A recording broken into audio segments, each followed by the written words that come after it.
गांधी परिवार से एक और महिला का पॉलिटिकल डेब्यू होने वाला है। प्रियंका गांधी वाड्रा, जिन्हें कांग्रेस ने केरल की वायनाड सीट से लोकसभा उपचुनाव में मैदान में उतारा है। वायनाड सीट से राहुल गांधी 2 चुनाव जीत चुके हैं। राहुल के इस्तीफे के बाद वायनाड में बाय इलेक्शन हो रहा है। पिछले चुनाव में राहुल गांधी यहां से बड़े मार्जिन से चुनाव जीते थे। इस बार बीजेपी ने यहां से कांग्रेस कैंडिडेट प्रियंका गांधी की राह मुश्किल बना दी है। बीजेपी ने यहां से नाव्या हरिदास को टिकट दिया है, जबकि सीपीआई ने सत्यन मोकरी को चुनाव मैदान में उतारा है।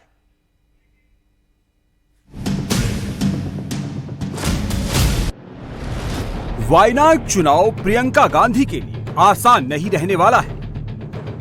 वायनाड में बीजेपी ने प्रियंका को घेरने की पूरी तैयारी कर ली है। वायनाड में प्रियंका की टक्कर के लिए बीजेपी ने मजबूत फेस ढूंढ लिया है। वायनाड में कांग्रेस की महिला कैंडिडेट का मुकाबला बीजेपी की महिला उम्मीदवार करेंगी, ये तय है। गांधी परिवार की प्रिंसेस प्रियंका को बीजेपी की एक महिला वर्कर नाव्या हरिदास से कड़ी टक्कर मिलने वाली है। वायनाड में अपने भाई कांग्रेस के राजनीतिक वारिस राहुल की विरासत बचाने के लिए प्रियंका गांधी को एड़ी चोटी का जोर लगाना होगा। आम चुनावों में वायनाड सीट पर राहुल गांधी ने लगातार दूसरी बार जीत हासिल की थी। साथ ही राहुल गांधी यूपी की रायबरेली सीट से भी चुनाव जीतने में कामयाब रहे। बाद में राहुल गांधी ने वायनाड सीट से इस्तीफा दे दिया, जिसकी वजह से वायनाड में चुनाव हो रहे हैं। कांग्रेस ने अपनी सीट बचाने के लिए प्रियंका गांधी को चुनाव में उतारा है। प्रियंका गांधी का ये पहला चुनाव है। प्रियंका गांधी की टक्कर में बीजेपी ने केरल की state general secretary Navya Haridas को मैदान में उतार दिया है। नाव्या हरिदास कोझिकोड नगर निगम में 2 बार पार्षद रह चुकी हैं। नाव्या निगम में बीजेपी दल की लीडर भी हैं। नाव्या केरल बीजेपी महिला मोर्चा की स्टेट जनरल सेक्रेटरी हैं। This election, we see that the opponent is Priyanka Gandhi.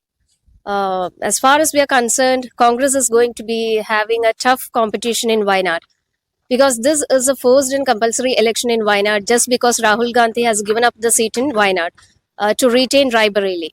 So he had given a bonding to the people of Wayanad that he will be with the people of Wayanad for the coming 5 years. But he have broken everything and trying to retain the seat in Raebareli. So the people of Wayanad is currently facing a problem. They just faced a problem regarding the landslide, and at that time they didn't have an representative to raise their issues in the parliament. So the case is going to be similar if Priyanka Gandhi is being elected to the Wayanad Lok Sabha Mandal. Because if we check the last 5 years, we can see that Rahul Gandhi had visited Wayanad only a very few times. He has desperately failed to address the issues that the people of Wayanad is currently facing. All these things in the to raise these problems in the parliament. The case will be similar if her sister Srimati Priyanka Gandhi is going to contest from the Wayanad Mandal. Navya Haridas को पिछले केरल विधानसभा चुनाव में भी BJP ने उम्मीदवार बनाया था। 2021 में नाव्या हरिदास ने कोझिकोड साउथ सीट से बीजेपी कैंडिडेट के रूप में चुनाव लड़ा। नाव्या को इस चुनाव में 24,873 वोट मिले और वो तीसरे स्थान पर रही थी। चुनाव जीतने वाले इंडियन नेशनल लीग के प्रत्याशी अहमद देवरकोविल को 53,557 वोट मिले, जबकि रनर अप रही इंडियन यूनियन मुस्लिम लीग की नूरबानी राशिद को 40,098 वोट मिले थे। झारखंड में पहले फेज की वोटिंग वाले दिन ही वायनाड लोकसभा सीट के लिए वोट डाले जाएंगे। वायनाड में 13 नवंबर को वोटिंग होगी, जबकि 23 नवंबर को वोटों की काउंटिंग की जाएगी। 2024 आम चुनाव में वायनाड से राहुल गांधी बड़े मार्जिन से चुनाव जीते थे। राहुल ने वामपंथी नेता और सीनियर नेता डी राजा की पत्नी एनी राजा को हराया था।